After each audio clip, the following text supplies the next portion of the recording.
Olá, vamos continuar na sequência da série O Cientista Espiritual André Luiz.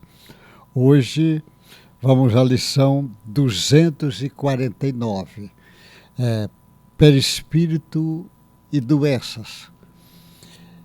O André Luiz vai falar nesse capítulo em vários livros, Entre o Céu e a Terra, Evolução em Dois Mundos, Ação e Reação. Ele vai falar, aliás, em quase todas as obras do André Luiz, ele vai trazer explicações acerca do perispírito. Mas cada um, porque o André Luiz tem livro que fala mais do corpo etérico, livro que fala mais, Ação e Reação fala mais do problema kármico, ou seja, lá do corpo sutil. Cada área ele vai falando mais do detalhes. Então, nesse perispírito e doença, ele está trazendo informações que é fato novo para a medicina oficial, que ele chama atenção que o entendimento das doenças e também das curas vai passar pela compreensão profunda do perispírito, porque a doença está lá primeiro do perispírito. De um modo geral, o sujeito até tem uma reação, imaginar uma reação de ódio, de raiva, de mágoa, e ele normalmente desequilibra a sua energia vital, desequilibra o seu corpo, o seu corpo etérico. E se ele não se equilibrar, ele desencarna e equilibra, às vezes, jogando a doença no corpo. Isso no mecanismo atual, mas tem doenças que a origem está no passado, que eles chamam efeito da ação e reação, do que as pessoas chamam de doenças kármicas, está ligada lá com o passado. Ele precisa, às vezes, eliminar. O André Luiz vai mostrar, por exemplo, no livro Nosso Lar, ele mostra quando o médico De Luna, que ele fala que vai acompanhá-lo no tratamento, e ele surpreende com o exame que o De Luna faz no perispírito, e ele, pelo o exame da anatomia do perispírito, ele já vai fazendo as deduções das doenças. Olha, o perispírito está lesado nesse ponto, por isso que você teve isso, está esse outro, e ele fica, porque o perispírito, ele vai refletir o que a alma tem gravada lá no seu inconsciente passado, arcaico, que o André, na sua definição, chamou corpo causal, que é uma linguagem até que os orientais usam, que ele traz isto para o perispírito.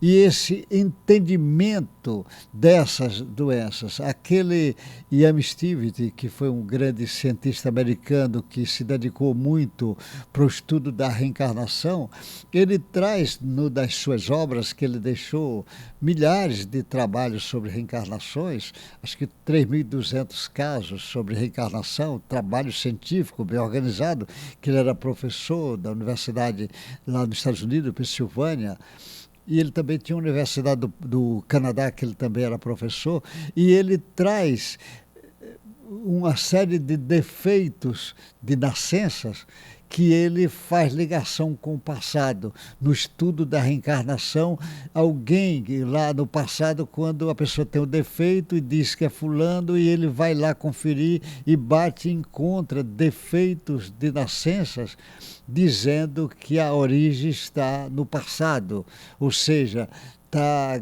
ficou gravada nesse corpo perispiritual, no corpo causal, no inconsciente passado, arcaico. Como é que fica armazenada essa informação? E como foi que essa informação veio?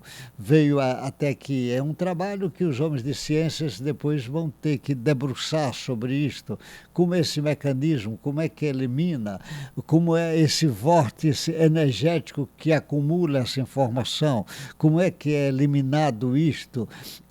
O André Luiz vai trazendo uma série de colocações e diz, lógico, o próprio Allan Kardec chama a atenção que muitas doenças é causa atual, é causa lógico atual. Se tu sofre um acidente de carro, ele toma um tiro, uma bala, ele bebe um veneno, ele tenta, às vezes, o suicídio, tem uma série de coisas, ou uma falta de higiene, ou uma conduta desregrada, o sujeito começa a passar fome nessa vida atual, ele vem nesses movimentos de guerras, quantas doenças é acumulada ali naqueles momentos.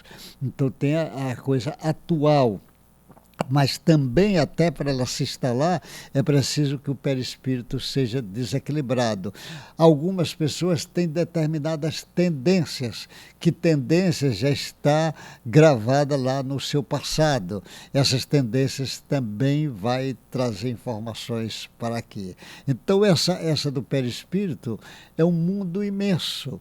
Os médicos no mundo espiritual, aqui pelo menos ligado com a Terra nos trabalhos que a André Luiz vai mostrar, ele faz um exame do seu perispírito. Atualmente ainda as pessoas não fazem, porque não tem trabalhos ainda para bater, fazer exames desse perispírito, mas já existem pesquisas que eu falei sobre o corpo etérico, essa compreensão dos centros de forças, que os orientais chamam de chakra e o André Luiz chama de centro de força. Esses desequilíbrios desses centros de força vai repercutir no corpo, e esse centro de força está situado no perispírito, em vários lugares do perispírito, no corpo etérico, no perispírito, no corpo mental, e esse centro de força, ele organiza, esse centro de força é muito importante porque ele organiza as informações que vêm do espírito, do perispírito para o corpo, e ele coordena, faz uma coordenação. Esse centro de força vai ter repercussão sobre os centros endócrinos, ele vai ter repercussão, e vai ter repercussão sobre todas as áreas do metabolismo, da evolução, da parte da fala, do ver, do ouvir, tudo isso ele tem repercussão. Da parte genésica, trabalhando a embriologia dos seres, a formação, a gravidez, a própria encarnação. E isso tudo, quando for conhecido, vai ser muito mais fácil o diagnóstico, porque a medicina vai na direção da medicina preventiva. E as doenças compreendidas na visão que o André Luiz está chamando a atenção, e que bate com o que Kardec chama a atenção. E bate, como nós sabemos, os espíritos puros já não têm doenças, porque esse perispírito dele já se transformou num foco de luz. Talvez seja essa a expressão. Olha, que Deus te guarde, boa sorte, e com certeza os homens de ciências vai no futuro se debruçar sobre essas informações que o André está trazendo, que agora nem é discutida, mas ele está trazendo fatos que vai poder ser discutido, e o cientista, cabe a ele dizer que é verdade ou que é mentira. As pesquisas do futuro com certeza vão confirmar o que o André Luiz está dizendo. Um abraço bem forte para você. Deus lhe guarde, meu.